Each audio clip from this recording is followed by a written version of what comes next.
Welcome to the Walking Dead Episode Diaries for the final season of TWD. Watch episodes as you've never seen them before. This episode is called No Other Way. The origin of the title is thematically what happens when our characters are pushed against the wall and they've got to make a decision. And do you make the same kinds of decisions that you've made in the past? Do you justify the things that you decide to do? Maggie is kind of at a decision point that brings her closer to some of the philosophies of Negan. Daryl is making a different set of decisions, and kind of the same across the board for our characters.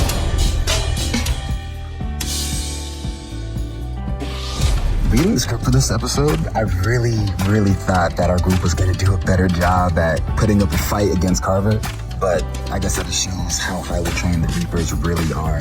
Me being cast in The Walking Dead, I feel like it was fate. I only say that because I had asked my son what he'd like to see me in. Without skipping a beat, The Walking Dead.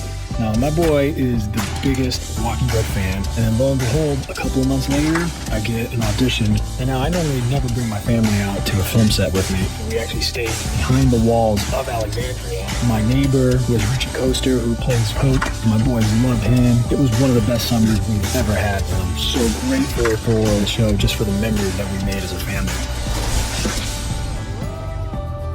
I love working with Ross. He is absolutely incredible.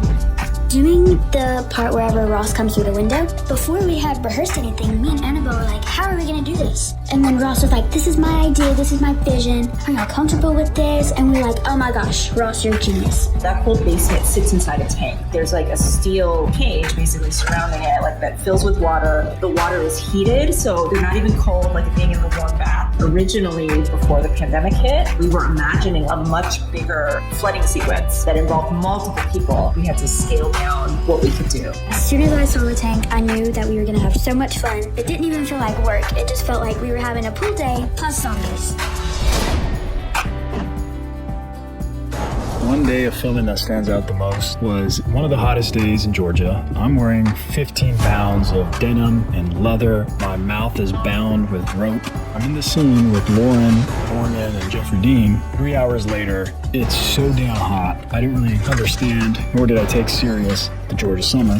Filming the standoff scenes in the Meridian were super fun. It was amazing to have Lauren Cohen in the mix. It becomes much more about these alpha females and their groups and how are they going to save their men, basically. It was very fun.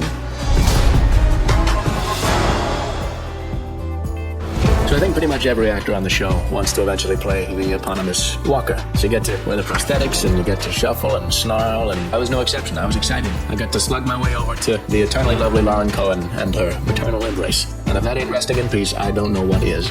My last day kind of felt like any other day, though there were the requisite summer airs. It was a lovely thing. Everyone got together in a big circle and said their farewells. I think I gave the Bilbo speech, and I will remember it fondly. Hell of a day. Sadly, we lost Alden in this episode. I had such a good time working with Callan. We got to develop such a brother-sister bond. I love that guy. I'm so sad that, when you lose a character, you lose a person in the family too. Not forever, but on the day-to-day work. This episode is called New Haunts. It's a play on this idea of a new place that they're living and hanging out, but it's also about a Halloween-themed story, because that holiday winds up being the wrapper under which we learn about the Commonwealth and some of the differences that you see between the groups of people that are living there. The scene where Judith, RJ, and Daryl are in the haunted house was kind of scary. I think I'm just a big scaredy cat. I'm kind of scared of everything. It was steamy and foggy inside of the haunted house, and when we turned around this corner, there was this little window, and a walker arm shot out and tried to grab us. I never knew when it was going to happen. So if I jumped in that shot, it was definitely Kaylee and not Judith. When we were shooting, it wasn't during Halloween. It was hot. And all I know about costumes is that the reason we do it in October is because it's cold. So I was worried I was gonna have to dress up in some crazy costume. Commonwealth set's pretty fun. I enjoy going between takes to check out all the different storefronts, but man, I'd rather wear that Kingdom armor than that Commonwealth armor. This is the best memory that I'm gonna have from this show. My daughter plays a little girl, Celeste, who's dressed up as little girl Mercer. And to see her play on set, she just immersed herself, and I was so proud.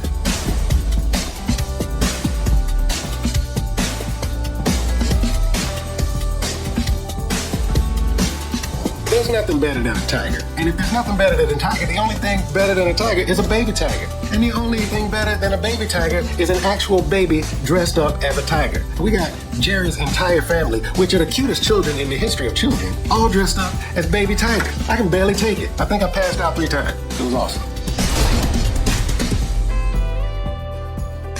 I absolutely love filming in the Commonwealth. It doesn't even feel like our show. It's so colorful and bright and everybody's happy. There's ice cream and cotton candy. It's just really cool to have a different experience filming. Celebrating Halloween on The Walking Dead was a very surreal experience. How do you bring horror into horror? Really, the set decorations were incredible. And obviously the costume department outdid themselves. Costume for Princess. There's a touch of Hispanic heritage, touch of mermaid-ish vibe to it. It was so fun to come up with it.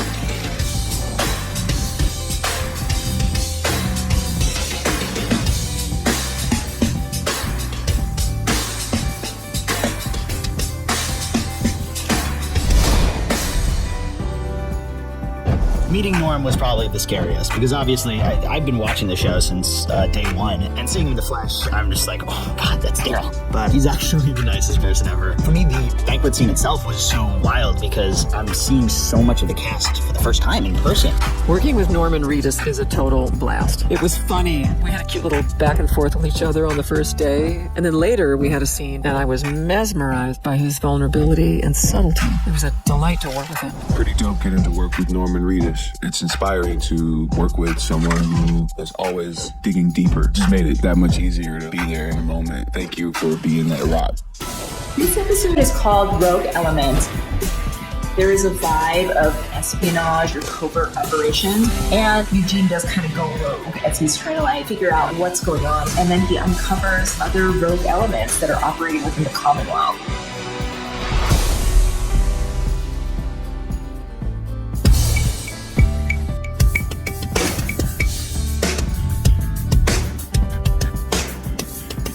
One of the really fun things that Michael Cudlitz did when he directed this episode is there's this moment where Eugene is sitting and he's got these ice cream cones and he's waiting at the table, and Michael shot it with this beautiful sweeping shot, and he asked me, hey, is it cool if I have couples walking around as if everything that he sees is people in love? And we cut to the ice cream cones have melted, and I just thought that was such a cool idea that just added this really nice flavor to that scene.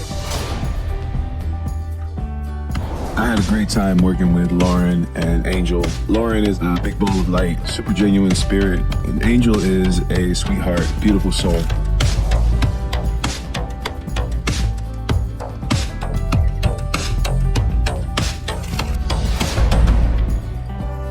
Funny story, we shot this really cool moment where Mercer comes in and saves a trooper. In the scene, I was covered in blood, dripping from my hair, almost like Carrie-esque. And then we went to shoot a scene between me and Lauren and Angel. As we're going through the scene, I realized my vision is going blurry because I'm still covered in blood. And I'm standing there just laughing my face off because I'm looking at Angel. I'm like, girl, I wish I could see you right now, but you're a blur to me. So that's when we got the medic over here and we're like, my eyes are closed completely. Fun day. We got some great stuff done, but it was intense.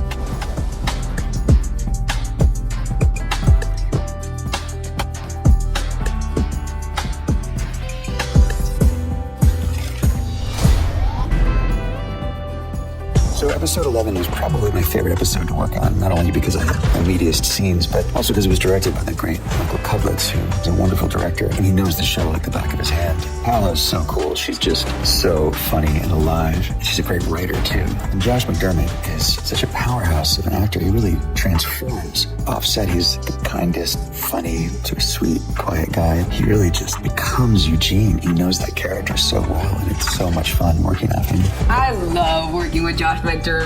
Just such a good person and such a great actor. And the scenes between Princess and Eugene, I just love that duo and how different they are, but how they connect somehow. This episode is called The Lucky Ones. Thematically, one of the things that we're exploring in this episode is this idea of luck. Are you born into something that causes you to have better results, like Pamela? Do you make your own luck? Does luck even exist? And ultimately, in the apocalypse, can you have just bad fortune fall your way? And does that change everything in a flash? Jerry's such a cool, laid-back, friendly, kind dude, and Cooper is jovial and has this really larger-than-life energy, and both of them immediately put me at ease and made me feel so comfortable and so much a part of the Walking Dead family. Working with Ian was awesome. I mean, it's rare for Jerry to meet new people, so the scene that we were having, one, it being a heavy one, but also it being a very hopeful one, and Jerry just getting to take a little more charge, and it makes you feel like they left this fantasy world and they now come into this place of reality. Honestly, I thought Ezekiel was gonna die a long time ago. If you're gonna kill Ezekiel, I wanted him to go out in a blaze of glory. My first day with the walkers was scary. They look so real. Even the dummies on the ground look real. It takes some getting used to, especially when they bring a whole cart of them over. It's frightening. I shared a transpo van with one of them, and as he got into the van, he said, "Oops, my cheek fell off." Hilarious. Lila Robbins called me up when she was cast as Pamela, and I'd seen her in a million plays and was very excited. She called me up to sort of see how my experience had been, and I said, "Come on down, it's great." Josh Hamilton and I know each other from the New York theater scene. We have been professional acquaintances for many years, and I was thrilled to hear he would be playing my associate in the show. He's charming, funny, and fully invested. We've had some really fun scenes together.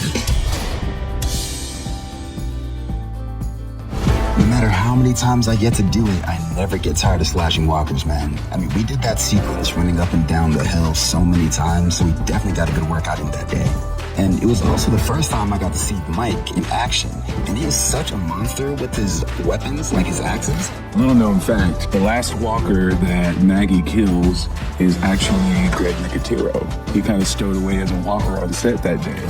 If there's one person that is the most fun walker to stab in the brain, it's Greg Nicotero. He'll give you the best fight and the best snarl working face-to-face with the godfather of our zombies. It's pretty awesome.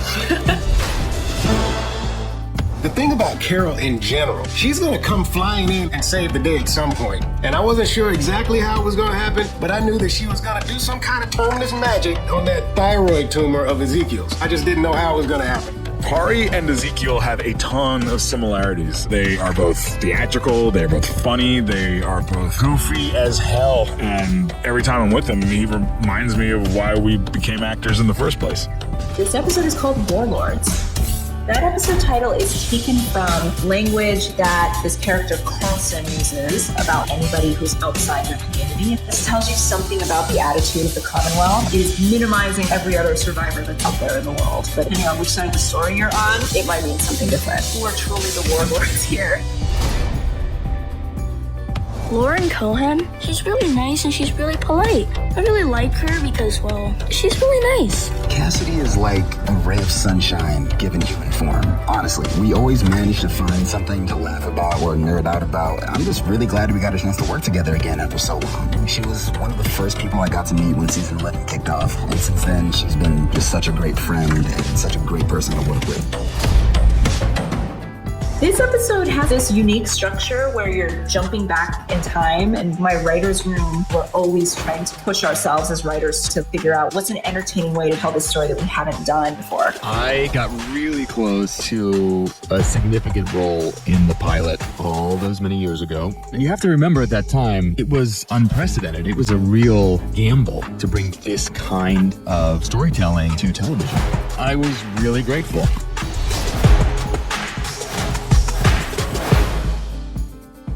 I had the best time working with Ross and Seth. I had known Seth casually because I have a dear friend who had gone to high school with him. In very Gabriel fashion, Seth has some pretty funny lines that Seth delivers beautifully as always. What do you have that we would want? This place is a shithole. Why would we want it? The big tension scene in the office with Ian and the beloved Michael Biehn. Originally, that scene was scripted so that Carlson's down on the ground just crying. But on the day, we came up with an idea of me peering over his shoulder, sort of in a classic horror movie, Friday the 13th reveal.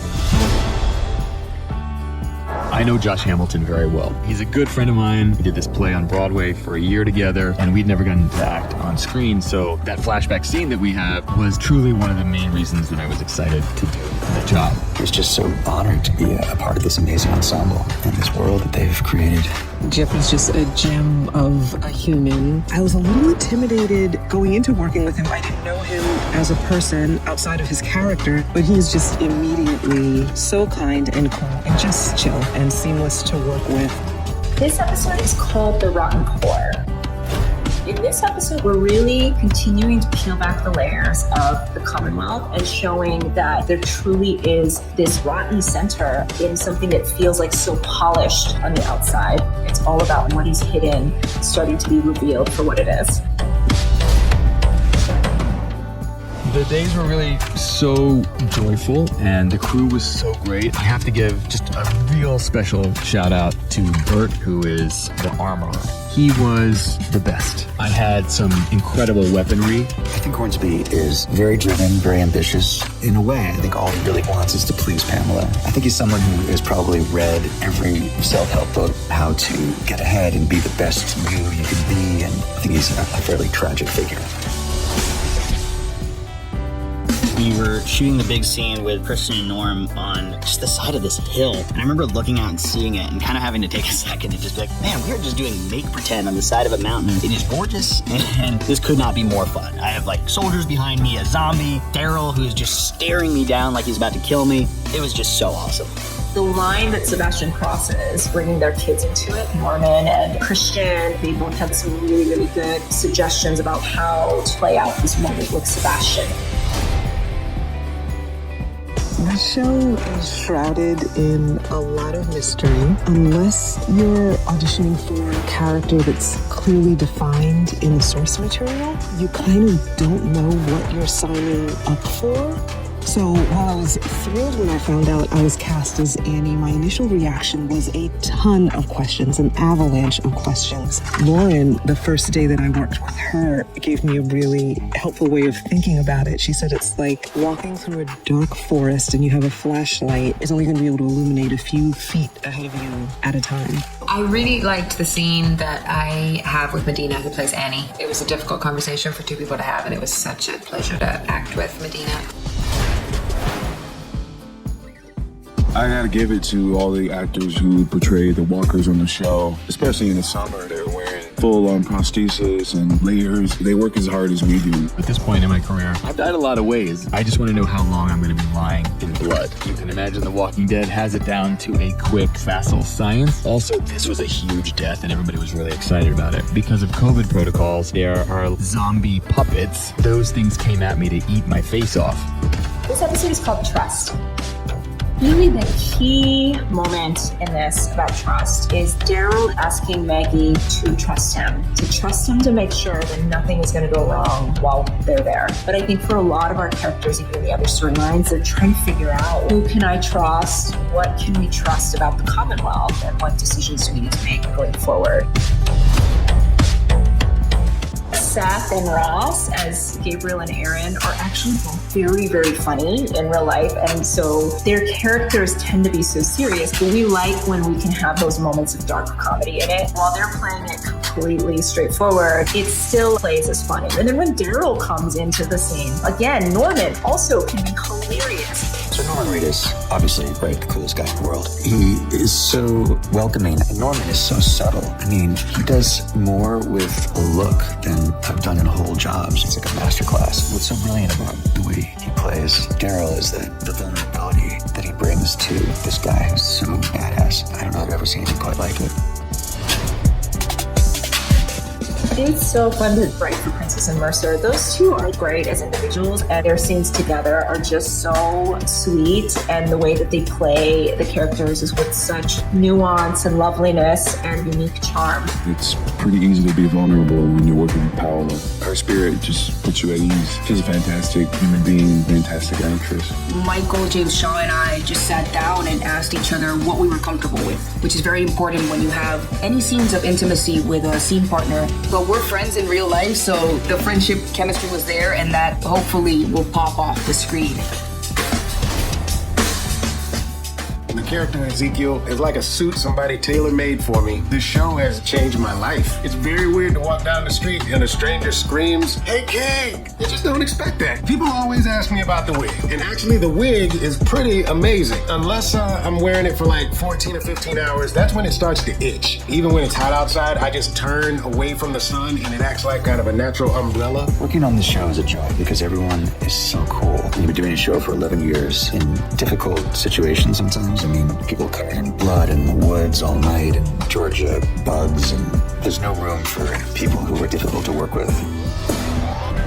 I may have slammed Josh into that wall way harder than I should have in one of our takes. All I can say is that he is a trooper. Josh does such a good job as Hornsby. Watching him work with Ken really got under my skin in a way I didn't expect. And Ken, he'll go from being a scared little kid in the scene, and then he'll turn around and hit you with a hilarious one-liner as soon as the director hits cut. Plus, he has a pet porcupine. Literally the coolest kid ever. What do I do on 4 for set? I eat. I run around and I go into people's rooms. And I'm like, hey guys, what's poppin'? Lauren Cohen, who's not in love with Lauren Cohen? Acting with her is a dream. She's so present. Josh is such a great actor, and it was just a beautiful experience. He's a legend. We had so much fun. This episode is called Acts of God. The title comes from this idea that Leah was part of the Reapers and they felt like they were on a mission ordained by God to survive. But also this idea of the locusts and the flood of Alexandria, these things that are in nature beyond their control that are still complicating everything that they're doing. It's just a reminder there is so much in the apocalypse that can lead to your demise or not. Lynn Collins is a blast. She's so much fun on set. She's the kind of person that always knows everyone's name and everything about them. It's very impressive. And she just keeps everyone laughing on set. She's the kind of person that makes being on set feel really fun and alive. I love Josh Hamilton. Josh is such a juicy actor. He is so precise and detailed to his choices. Working with him is like, it's kind of like eating candy. His character and Leah, they're like opposites in every way. Also, what I love is his work ethic. I mean, truly everybody I've worked with on this show, their work ethic has blown me away. It was fun, but work. It was so rewarding. Really, the locust, it's an atmospheric element, this overwhelming sound, and the sense of the world itself is hostile. And is this a harbinger of more problems to come? Reading the script, I was just filled with so many questions, like what could possibly go wrong next? Because you get a sense of the impending doom with the locust swarming in the background. It's been really amazing working on The Walking Dead, which you wouldn't necessarily expect. Coming late in the game to a show that's been on for a long time, people have ways of working established. It can be a little awkward, but it's hard to describe genuinely without sounding like I'm exaggerating. But it really does feel like a family and a functional family, which can be rare. Working with Margot is a dream. She is focused, fierce, and fabulous. She plays my assistant, and she always brings it, and is a very thoughtful and generous actor. You get lost in those big, beautiful brown eyes. I think for Max, we know that there was already a longing in her for something different. She's at a little bit of a crossroads here. She makes the decision, I do want to help. Like, I recognize that things are broken, and I'm at the point where I want to do something more, too. I loved working with Lauren Cohen. We had the most incredible time doing the fight scene. Lauren is an incredibly strong woman. This comes through in everything she does as an actress. I found her to be welcoming, supportive. I would love to work with her again. Maybe where we play allies rather than enemies. Oh my gosh, it was so fun to work with her, and we were just laughing between everything and having a good time, bringing what we knew the scene had to have to the finished product. It's nice to have a gal pal on the show, not to sound so corny. Thank you for joining us for these special season 11 episodes.